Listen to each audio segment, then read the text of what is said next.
Good morning. This is your weekly Instructional Services Director meeting update. First, I want to say thank you very much for all the hard work that you've done so far this year. We continue to get great kudos and great comments from our local districts. It's obvious that we've taken to heart our two driving questions.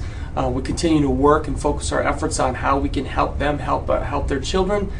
And we continue to ask those reflective questions as to how are we doing. And the response coming back is, hey, we're doing a great job, and we also have to keep on doing more because our local districts have more and more of a need every single day, it seems. So here's where we're focused on. I asked this question today: if you could build it, how would you build it? And we're basically talking about how can we get 21st century teaching and instructional materials accessible to teachers, parents, and students. And one of our big purposes here on this is this thought of what's called curricular remixing, taking open source material, gathering it together, putting it in an articulated plan or format so that it's accessible to parents, teachers, and it's tied to data so that we know what lessons students need to learn and what the best lessons are for them to learn it. So we're looking at possible processes in the way that we might populate courses tied specifically to the Michigan Merit Curriculum. That's what we're kind of digging into right now. And what kind of task does this look like? Educationally, we don't really have a title for someone who would do this.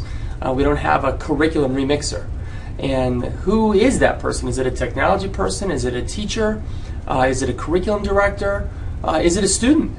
Or is it a team of people that selects the best available open source material and gathers those things together with an understanding of what the Common Core will ask us to move from the what to the how? So really exciting. It's exciting things. And in addition to that, what can we do with our past experiences to help drive this future practice? How do we start to do these things of archiving our classrooms and archiving our discussions with students and putting the things that we normally do into a digital format as opposed to a paper trash can? What are the things that will take us to follow past practice to change future ways we do business? So interesting work. We still continue to work on our instructional services delivery plan. We're getting very close to having that. I've got a link here. I don't know how the best way to be able to share this is, but if you can see that link, I know that it's not, I know, let's just click on it. Let's just take a look, see what happens. If we're going to go to this link, it's in a slide rocket format. Terry Portis has done a great job of working with us to produce this tool. Let's go to full screen, and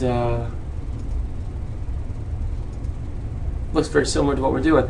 She's put whoops, let's go back one. She's put together a format that has a live click link to all these pieces, broken it down into the regions that we have. Remember, the regions are the 3-member teams with support from the director position and embedded support with special education there. So you can see how that functions. And then here's the piece that Terry put together that breaks this down into each of our departments. And then I still continue with our little piece here, the visual piece. Got to meet the needs of all learners. So that's in a slide rocket for you to be able to take a look at. Let's close this baby out. We're back at it. So that's out there. We're still working on it. TieNet's a real tricky deal for us. We have to continue to make sure that the communication is clear, that we're progressing quickly, efficiently, and effectively, and that we're serving our local districts. Because what happens with TieNet is tied to all the other things that we do. If our success is limited in TieNet and the implementation and effective implementation of TieNet is a challenge to us, oftentimes that's the perception that's shared about what Kent ISD can provide and can't provide. So TieNet is critical to us. If it were a football game and we're the battle in the trenches, we have to win this. And our team is working very hard. I know Nick is doing a great job. I know John is digging deep into these help desk tickets. I know George is working hard to facilitate effective collaboration. Lori's out there working with the directors in the regional meetings to try to make sure that we're getting this done. And really, the challenge that we have is we have to get private vendors who serve local districts to listen to us to do the job, and it makes it very difficult. So kudos to that team who's working very hard to get it done. I know that although the mountain is big, this group is getting it done, getting up that mountain, so good job. Educational tipping point. We have to continue to look at long-range planning, and we have three big challenges that are in front of us. First is how will project-based learning spread throughout our county and beyond?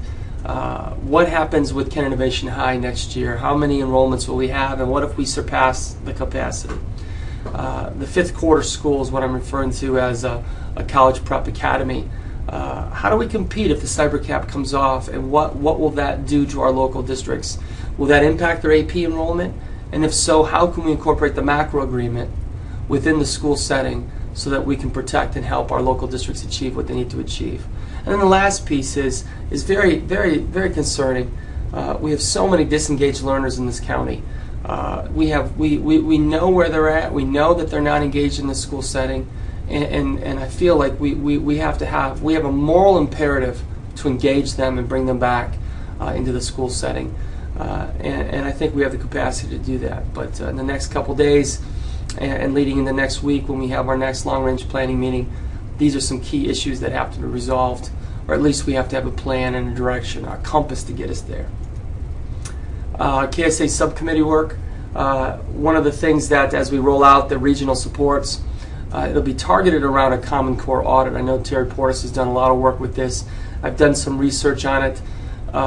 There doesn't seem to be an effective audit to let us truly know where every district is in the implementation phase. And our goal is to be able to have this audit articulated, using our regional teams to circulate it and communicate what the results are with our local superintendents. So our role will continue to change and evolve. Teaching and learning, great things going on. School improvement team had some successes in Grand Rapids Public Schools, getting sign off on the grant, regional assistance grant. I know special ed is finishing up their phase of their collaborative conversations related to the center-based program study, and the tech group has got 2 more groups signed off on TieNet, and school improvement has visited and conducted 2 site reviews for title grants. We're out there working hard, doing great things. Just what a great team! What a great team! And good for the news of the order. I can just tell you this, that it is remarkable what can be accomplished when we work together collaboratively. And I know that over the last couple of weeks we've had situations where we've had to work interdepartmentally, we've had to work collaboratively, and in the process of doing that, we've achieved, what I would call greatness. We've achieved some very successful events, some accomplishments. And for those of you that know, last week at this time, I believe, right around this, I don't know if I did it on camera, I wore my silver and red, and the purpose behind that is not that I'm an Ohio State fan. I just want to make sure that I put the hex on Ohio State, because the game is this weekend, and I hope that Big Blue can get the job done. So have yourself a wonderful Turkey Day. Have yourself a great short week. I really enjoy the opportunity to work with all of you. Bravo. Have a great day.